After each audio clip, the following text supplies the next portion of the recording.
All right, now let's talk about whether there should be a royal commission into the Department of Veterans Affairs and the many suicides that have happened as a result of the frustrations people have had, in part with dealing with the Department of Veterans Affairs. Now, one of the families that we spoke to very clearly, whose son took his own life, ended up becoming, I think, the South Australian of the Year at one point. Julianne is out there saying, no, the commissioner idea is not going to work. We have to have the full out there Royal Commission.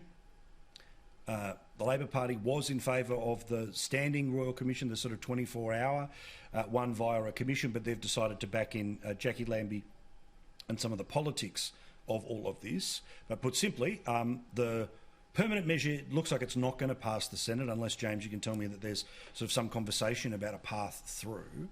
But Liz, do you think there should be the Royal Commission into the Department of Veterans Affairs and veteran suicide? Because as we showed on the screen, in the past 3 weeks, 10 people have taken their own lives who were former members of the ADF. Yeah, it was Bronwyn Bishop who on Friday night was talking about over 6,000 taking their lives post-Afghanistan. Just wild number. Yeah, you can't even compute such a number. I certainly had no idea the extent of how bad that is. It just, you're lost for words. I'm in favour of whatever gets these guys help fastest and best. The mother that you just referred to, she lost her son. He applied to see a psychiatrist and was told there was a 6-month waiting list. 4 months later, he took his life. So she's a terrific ambassador for this, pushing for real action. And that's why she believes a royal commission, not this commissioner business, is going to get that real action, real answers. And certainly wouldn't want to argue with her.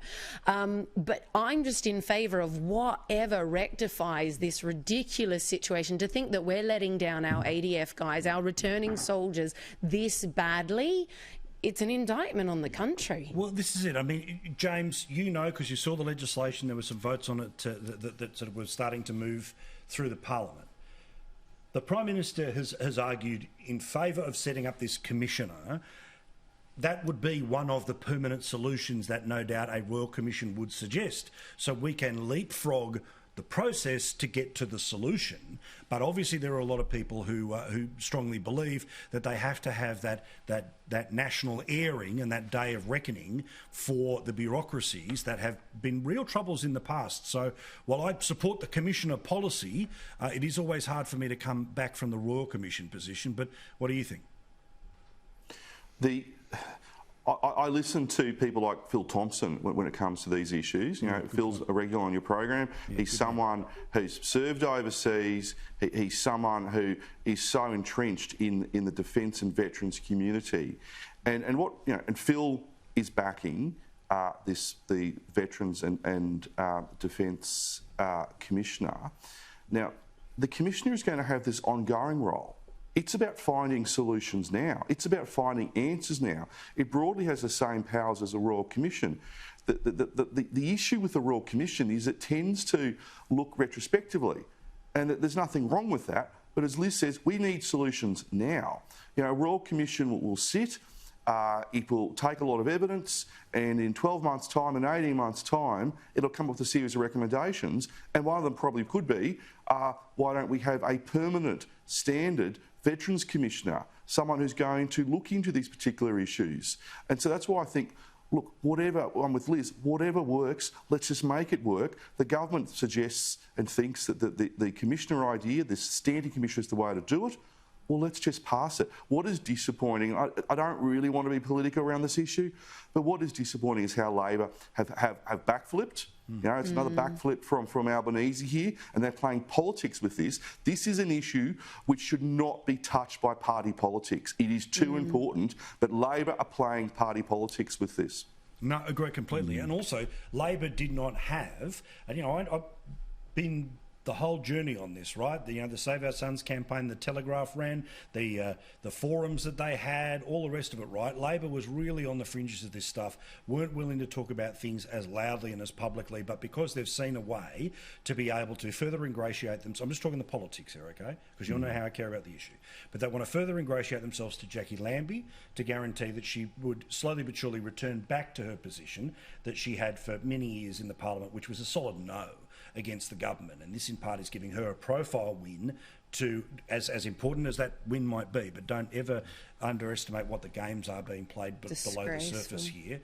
Michael, again, this is fraught, it's difficult, it's emotional in every possible way. We all, of course, want genuine accountability. If this isn't genuine accountability, then I'm fine to unpick it, but I'm pretty sure that you could almost have a process where you could have this commission and then also turn around and maybe have further inquiries. But what do you think? Yeah, I mean, I don't see why you shouldn't have a Royal Commission into this issue. A lot of the evidence you'd want be given in private, of course, for reasons of sensitivity. But I'll tell you what really is important to point out here, Paul. Every council or many councils in Australia have talked about the climate emergency.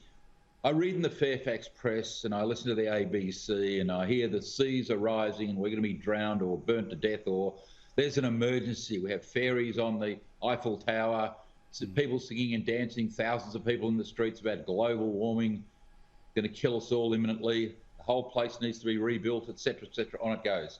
You want to know what the real emergency is in this country? That the finest sons and daughters of this nation are killing themselves for all the reasons we know.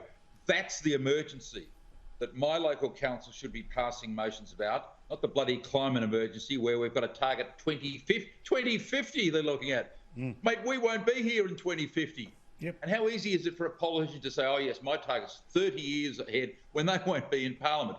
The real emergency in this country, these great young men and women through stress and pressure and trauma of coming back from their service are killing themselves. What, 10 in 3 weeks?